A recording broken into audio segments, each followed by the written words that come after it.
Yeah, how's it going, guys? Just taking a few minute break in the garage. Been out here for like 4 hours. Cleaned. Those sides of the car are gone. I packaged around the A-pillar with paper. Then I put plastic bags around them, taped them up. They're gone. I sanded down that other drip rail, buffed it out. They're done. I want to give them one more final buffing near the end before I pop them on. But I want to put new pads on my wheel. They seem to be holding a lot of aluminum at this point, and they're old. They're on the grinder. So when I'll polish them out with like that white night stuff, or whatever that stuff is that I use. White magic, black magic, something. You guys know the stuff I use. Yeah, they're gonna go on after epoxy. There's a very good chance at that point. I don't want anything else built up around them, so I'll probably mask them at that point, or mask where they go. I'll figure something out as we go along. But I had to get the garage clean. There was glass all over the place, and every time I touched it, there was more glass. There was stuff stacking up all over the place. Now everything's like working here again. Got my chair. Filled up 2 bags. They're out of here. That's another half a bag worth of garbage. Cleaned everything. Everything was removed, vacuumed. Like I said, I vacuumed this place on my hands and knees. Even everything. Even along the back wall. If you notice, the pictures are clean. Just had to make it a little nicer. So here's all that metal from Junior's car. That's the remaining pile. Quick note, Junior passed his welding class. This is his 3rd or 4th welding class. If anybody that watched the video, you could see he's doing very well with the welding. Plus he knows the principles. He knows a lot more than I know about it. So maybe I could pick something up off of him. Might be time to invest in a real welder. The one I like is almost $4,000. So I don't know if that's happening just now. Probably after we're out of here. This is going to be the last car that I build, technically at this house and probably in this neighborhood. So all the cars that have ever been built have always been in this neighborhood. But that's another story. So the driver's side is done, meaning the drip rails are done, everything's ground down, everything's good to go. We'll roll the car over in a little bit. I'm going to do the other side because the other side has to be done today. It just has to be. I want it to be done. We'll package up those drip rails for now and get them out of here before they get damaged, bent, painted over, whatever. I got more time in those drip rails than I think any other part of the car. What a shame.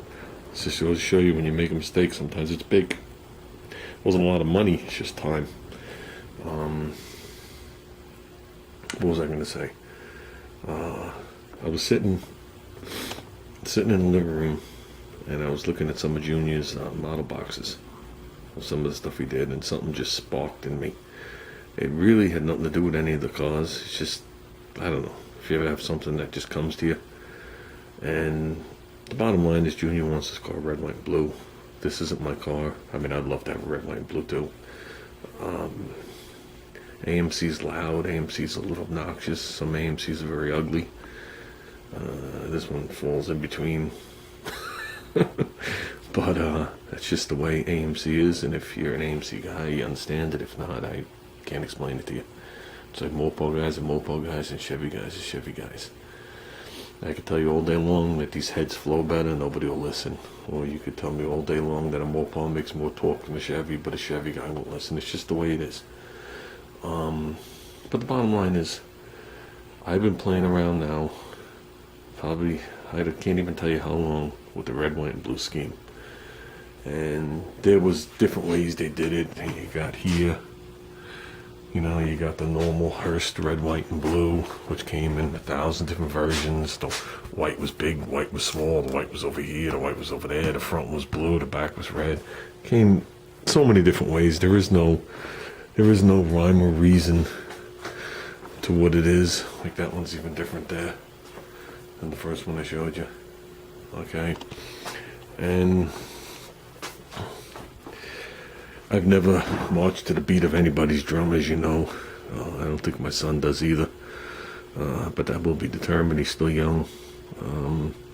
I know anytime I try and influence him on something, he bucks me, but I just figured that's a father and son situation, or any kid with their parent situation. But this is what I like. Now this is rough.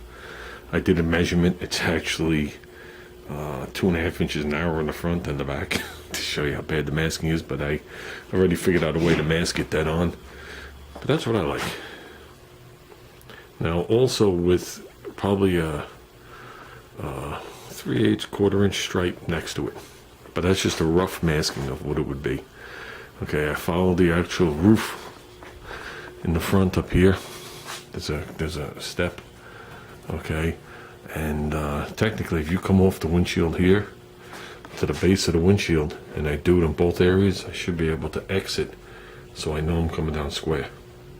You know what I mean? Do a cross reference so I know I'll hit the cowl exactly where that is up there, and then from the cowl forward I could do the same masking, and then I could exit and know I'm coming straight. Only dilemma to it is if it lands somewhere in that ballpark. Obviously the fender's unbolted, the hood's laying there with no hinges on it, so is that fender. These hood pins are not centered, they're not equal. Those pieces that they put on the radiator cross support that I used weren't equal from side to side. And if you look, the opening for the radiator is not equal either. This side comes straight down, that side jogs over. It's just the way the car's built. So I gotta make that land somewhere, obviously under the plate, which it would, because even if I spread this out, it would land under the plate. You can see this one definitely comes this way. I'm sure they both do. They both taper in. But they gotta land somewhere under the plate to make it look realistic. I figured out, I think that would look cool. Do a side of the car red, the center section definitely white, a side of the car blue. You open up the hood, same exact thing on the inside. So this color would wrap around, this color would wrap around, and then the white would continue straight down, which is in some spots only like less than a foot. You know what I mean? Some spots it would be deeper, and then you blow in the black on the bottom for the training. And I figured out, and the bottom of the hood would be satin black, because that's what we're doing it regardless. And this right here has a molding, so the stripe wouldn't just come off the front, it would actually go under a molding, but the valance you'd have to put the stripe on. I think that's pretty cool. I'm going to present that to Junior. Like I said, I'm far way off from painting. I'm just looking to get myself motivated again. I think that's cool. I looked at it in the back, and if you go around to the back, the hinges, everything is all inside the white, nice, so it'd come down, and then the ass of the car would be blue, and it would divide right through the taillights.